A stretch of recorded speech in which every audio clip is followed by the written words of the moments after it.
Good morning, all. I'm myself, Dr. G. Nandini, from Department of Conservative Dentistry and Endodontic. So today my topic is going to be about post-endodontic restoration. So basically, this is actually a vast topic. So this will be dealt into three videos. Before explaining this PPT, I would like to first talk about the basic changes that happens when a tooth undergoes a root canal treatment. So once when you understand this only, you know why there is a need for that post-endodontic restoration, or what is the significance of this post-endodontic restoration is there. So basically, whenever RCT is done, there happens a lot of changes in the tooth. We basically tell after we do an RCT, it's better we go for a crown. Why that necessity actually arises? There are different school of thought which talks about this. In earlier days, they told when we do an RCT, there is so much of moisture loss, and the nature of dentin also varies. This is because we tend to use a lot of irrigants and chemicals, for example, hypochlorite. These, though they have a good effect on the good effect on the bacterial flora, they still have some demerits, like tend to cause a collagen degradation, due to which there will be extensive loss of moisture, and the dentin also becomes irreversibly damaged. So due to these, they tell these tooth are more prone for the fracture. And later, a different school of thought came that, for example, for some cases, if you do a MOD cavity, that might in future become a RC.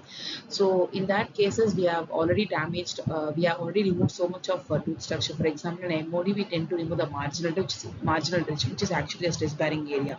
So in those cases, we tend to destroy a lot of tooth structure, which actually reduces the fracture resistance. And the third concept was most commonly accepted concept, that is, we tend to alter the biomechanical behavior. For example, when the tooth is vital, the pulp actually responds to the different type of forces. For example, when a flexural force is acting on the tooth, the dentin is actually the tooth is actually a laminar structure. It tends to bend and flex according to the forces and rebound to its original shape. But once we do an RC, the vitality of the tooth is being completely lost. So this nature is also lost. As a result of which, this proprioception feedback mechanism is not there. So the tooth is being exposed to a lot of forces, as a result of which they tend to fracture. So these are the three older school of thought which were explained, and out of which this third concept is a commonly accepted concept. Then we need to understand what is a biological width and what is a perio. Basically, biological width we have already studied in our perio topics. It's nothing but whenever we do a crown preparation after doing an RCT, we do a crown preparation. So when we do a crown preparation, so the distance between this crown margin and the alveolar bone crest, so this is actually called as a biological width, and they say maintaining this biological width is very important. But there will be some cases where this amount of tooth structure will be very less. So in such cases, even the fracture resistance of the tooth also decreases. So more the length of the tooth structure, more will be the fracture resistance.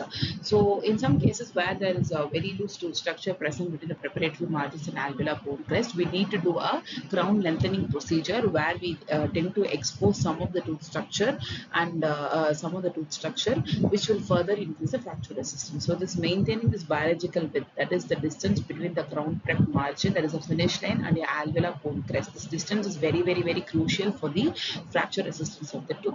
So in cases where it is compromised, we have to seek methods which can increase this width. For example, like crown lengthening procedure using a normal BP plate technique or electrocautery, or else like as I already said, if supposing you're not able to expose much of tooth structure, then again the prognosis of the tooth becomes questionable. So next is nothing but the ferrule effect.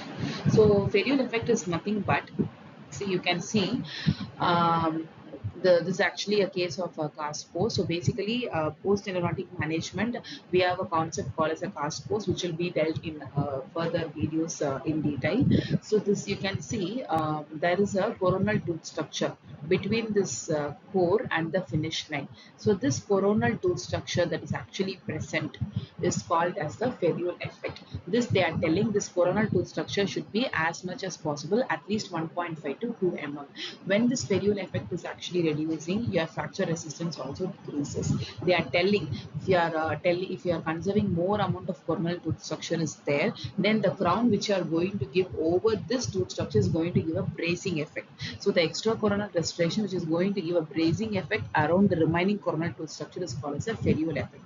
As I already told, when the amount of coronal tooth structure reduces, even the ferrule effect will be lost, the fracture resistance decreases. Again, in order to expose the further tooth material, if there is an insufficient tooth structure, we can go for a crown lengthening procedure, which is called as a ferrule effect. So as I will also repeat again, ferrule effect is different. Sorry.